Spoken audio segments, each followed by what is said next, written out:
Listen, black women, black people, people in general. If you need a couple days to decompress, detach from everything, call your job, let them know, hey, I'm not coming in for a few days. I got something going on. Let your family know, hey, family, everything's cool. I just need a little bit of time to relax and decompress. It's perfectly fine. Do that. But do it the right way. Don't do what Carlee Russell did. I don't know if you've been watching this story or paying attention or you've been underneath a rock, but a black woman named Carlee Russell went missing for a few days. Afterwards, she came back home safe and everybody was happy. But while she was missing and after she was missing, people was reading this story and the math just wasn't mathing. So let's recap this real quick. Authorities say sometime Wednesday evening, July 12th, surveillance video showed her stealing from the business, a spa, where she was working and taking a robe and toilet tissue. She also stopped at Target and got snacks, including granola bars and Cheez-Its. She also stopped at Tzatziki's and got more food, and from there, she got in her car and eventually got on I-495. Around 9:30 p.m. on Wednesday night, she called 911. Police played the audio from the call during a news conference. In a detailed call, she told the operator that she saw a toddler in a T-shirt walking alone on I-495, and she was pulling over to get out to help him. She called her mom, who reportedly heard her screams and nothing else after that. Her parents reported that she was possibly abducted. Hoover police arrived in minutes and found her purse, wig, phone, but no signs of the items she stole or the snacks from Target. Search and rescue crews came out, along with K-9 teams. Hoover PD and the Jefferson County Sheriff's Office and more came out looking for her. They found nothing. They also reviewed traffic cameras and other 911 calls and found no evidence of a toddler or a missing child near that area. On Saturday night, Carlee Russell returned home on foot.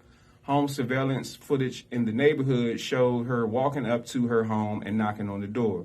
She was taken to UAB to be evaluated. They did observe that she had a cut or injury on her lip and money in a sock. In Carlee's statement to Hoover PD, she told the police that a man abducted her and forced her into a car from I-495. She said next thing she remembers being in the trailer of an 18-wheeler with a man, a woman, and a child. Now, the story cuts off right here, but I think the other thing that she told them was that she went from an 18-wheeler to another vehicle, and during this time, one of the abductors, the kidnappers, which was a female, fed her Cheez-Its, and she was able to escape during the transfer between vehicles, and she walks home on foot. So let's just take it back from the beginning. First of all, I'm sorry, but if I see a little white baby walking down the highway, I'm not getting out my car to go check on shit.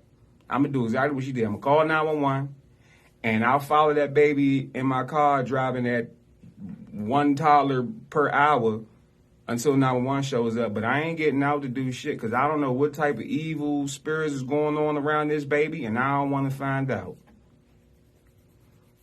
And that's the whole thing. There was never any evidence of a child, a toddler, or nothing. But this is interesting because she told the police that I think it's a white boy. Notice how this white child is at the crux of this entire investigation. And without that piece of information, this probably wouldn't have got all the press that it did. I mean, if she was going to lie and make all this up, she'd have been better off saying that it was a black baby walking down the highway. I'm just saying. Because y'all know this is true.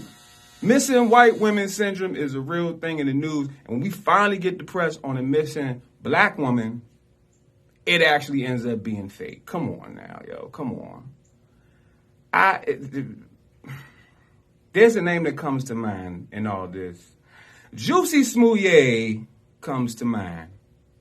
She's a graduate of the Smouye Institute of Fabrications with a doctorate in deception, goddammit. We're going to stop saying no cap and stop saying no Carlee. Watch. That's going to be the new thing for 2024 and the 25 into the 2000. Then not only that, this is the biggest part of it, right? The police looked through her search history, her personal search history, her work search history. This is what was in her search history. How much does an Amber Alert cost? How to steal money from a cash register undetected. And Taken, the movie about abduction. Then somebody dug up an old tweet that she made from 2013 that says, Taken 2 is my shit. Nigga, what? Come on, young. Get the fuck out of here. They're going to come out with the black girl version called Faking. Whoever you is, I will find you and I will kill you. Period, Pooh. Look, she either an idiot or a genius. And me personally, I think she's a genius because you have to know that they're going to look at your search history. And I think that she searched all that just to throw people off because she was really out here cheating. Let's just be honest. She was out here cheating. I mean, if she wanted to go hide in the woods for a couple of days, niggas don't do shit like that. Niggas not disappearing for a couple of days with snacks from Target and a robe and to hide in the woods. That just don't make no goddamn sense. And they would have found her if she was in the woods. I think she was out cheating. Seriously, though, none of this is cool because the damage that this story does to black women who have actually had to deal with this trauma in real life, and you just make a mockery of it over what I can only guess would be some side dick is terrible.